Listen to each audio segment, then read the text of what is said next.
പരമ്പരാഗതവും ആധുനികവുമായ സമീപനങ്ങളുമായി ബന്ധപ്പെട്ട നേട്ടങ്ങളും വെല്ലുവിളികളും ഉയർത്തിക്കാട്ടുന്നു. പരമ്പരാഗത മത്സ്യവലകൾ ചവറ്റുകുട്ടയും പരുത്തിയും കൊണ്ട് നിർമ്മിച്ചത്. ഈ പദാർത്ഥങ്ങൾ ബയോഡിഗ്രേഡബിൾ, പ്രാദേശികമായി ഉദ്ഭവിക്കുന്നവയാണ്, പക്ഷേ അവ ചീഞ്ഞൊഴുകിപ്പോകും, ഉപ്പുവെള്ളത്തിൽ ഇടുനിൽക്കാത്തതുമാണ്. ആധുനിക മത്സ്യവലകൾ നൈലോൺ, പോളിയെത്തിലീൻ എന്നിവയിൽ നിന്ന് നിർമ്മിച്ചതാണ്. അവ ശക്തവും മോടിയുള്ളതുമാണ്. എന്നിരുന്നാലും അവ ജൈവവിഘടനത്തിന് വിധേയമല്ലാത്തവയും കാര്യമായ പാരിസ്ഥിതിക ആഘാതവുമുള്ളവയുമാണ്. പരമ്പരാഗത മീൻ വലകൾ കൈകൊണ്ട് നെയ്തത്, കരകൗശലപരവും സാംസ്കാരികവുമായ സമ്പന്നമായ ഉൽപ്പന്നങ്ങൾ ഉയർന്നുവരുന്നു. എന്നിരുന്നാലും ഈ പ്രക്രിയ അധ്വാനവും സമയമെടുക്കുന്നതുമാണ്. ഗുണനിലവാരം വ്യത്യാസപ്പെടാം. ആധുനിക മത്സ്യവലകൾ കെട്ടുകളില്ലാത്തതും ഹീറ്റ് സീൽ ചെയ്തുമായ സാങ്കേതിക വിദ്യകൾ ഉപയോഗിച്ചാണ് നിർമ്മിച്ചിരിക്കുന്നത്. ഇത് വലിച്ചുനീട്ടുന്നതും കൂടുതൽ കാര്യക്ഷമതയുള്ളതുമായ ശക്തമായ വലകൾക്ക് കാരണമാകുന്നു. ഇതിന് മെഷീനറിയിൽ ഉയർന്ന പ്രാരംഭ നിക്ഷേപം ആവശ്യമാണ്. പരമ്പരാഗത മത്സ്യവലകൾ ലളിതമായ കെട്ട് പാറ്റേണുകൾ ഉപയോഗിക്കുക, ഡിസൈൻ സങ്കീർണ്ണത പരിമിതപ്പെടുത്തുക. ഈ വലകൾ നന്നാക്കാൻ എളുപ്പമാണ്, എന്നാൽ പ്രത്യേക മത്സ്യങ്ങളെ പിടിക്കുന്നതിൽ കാര്യക്ഷമത കുറവാണ്.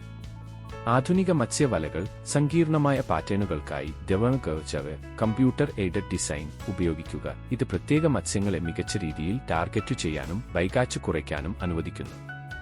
എന്നിരുന്നാലും ഇതിന് സാങ്കേതികവിദ്യയും പരിശീലനവും ആവശ്യമാണ്. പരമ്പരാഗത മത്സ്യവലകൾ ജൈവ വിഘടനത്തിന് വിധേയമാണ്. ഇത് കുറഞ്ഞ മലിനീകരണത്തിന് കാരണമാകുന്നു. എന്നിരുന്നാലും അവ അമിത മത്സ്യബന്ധനത്തിനും ആവാസവ്യവസ്ഥയെ ദോഷകരമായി ബാധിക്കുന്നതിനും ഇടയാക്കും. ആധുനിക മത്സ്യവലകൾ ജൈവ ഡീഗ്രേഡബിൾ, റീസൈക്കിൾ ചെയ്ത പ്ലാസ്റ്റിക്കുകൾ പോലെയുള്ള പരിസ്ഥിതി സൗഹൃദ വസ്തുക്കൾ കൂടുതലായി ഉപയോഗിക്കുന്നു, സുസ്ഥിരത പ്രോത്സാഹിപ്പിക്കുകയും പാരിസ്ഥിതിക ആഘാതം കുറയ്ക്കുകയും ചെയ്യുന്നു. എന്നിരുന്നാലും ഈ മെറ്റീരിയലുകൾക്ക് പ്രകടന പ്രശ്നങ്ങൾ ഉണ്ടാകാം, മാത്രമല്ല അവ ലഭ്യമല്ല. മറ്റു ചില ആധുനിക മത്സ്യബന്ധന ഗുണങ്ങൾ നോക്കാം. സെൻസറുകൾ, GPS, ഡാറ്റ അനലിറ്റിക്സ് എന്നിവ സംയോജിപ്പിക്കുന്നത് തത്സമയ നിരീക്ഷണത്തിനും മികച്ച റിസോഴ്സ് മാനേജ്മെന്റിനും അനുവദിക്കുന്നു. ഓട്ടോമേറ്റഡ് മെഷീനറി കാര്യക്ഷമവും കൃത്യവും സ്ഥിരതയുള്ളതുമാണ്. എന്നാൽ ഇതിന് വലിയ നിക്ഷേപം ആവശ്യമാണ്, അറ്റകുറ്റപ്പണികൾ ആവശ്യമാണ്. ഇപ്പോൾ നമ്മൾ പഠിച്ചതിന്റെ ഒരു പുനരാവിഷ്കാരം. ദ്രുതയും കരുത്തും. ഉയർന്ന സിന്തറ്റിക് നാരുകളുടെ ഉപയോഗം കാരണം ആധുനിക വലകൾ സാധാരണയായി ഈടുനിൽക്കുന്നതിലും ശക്തിയിലും പരമ്പരാഗത വലകളെ മറികടക്കുന്നു.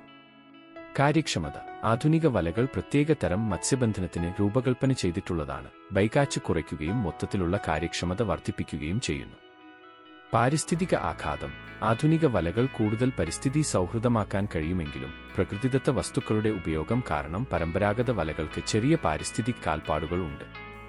ചെലവ്. പരമ്പരാഗത വലകൾ തുടക്കത്തിൽ കൂടുതൽ ചെലവ് കുറഞ്ഞതായിരിക്കാം, എന്നാൽ വർദ്ധിച്ച കാര്യക്ഷമതയും ഇടവും കാരണം ആധുനിക വലകൾക്ക് ദീർഘകാല ചെലവ് ആനുകൂല്യങ്ങൾ നൽകാൻ കഴിയും. സാംസ്കാരിക പ്രാധാന്യം. പരമ്പരാഗത രീതികൾ സാംസ്കാരിക മൂല്യവും കരകൗശലവും ഉൾക്കൊള്ളുന്നു, അതേസമയം ആധുനിക രീതികൾ കാര്യക്ഷമതയ്ക്കും സാങ്കേതിക പുരോഗതിക്കും മുൻഗണന നൽകുന്നു.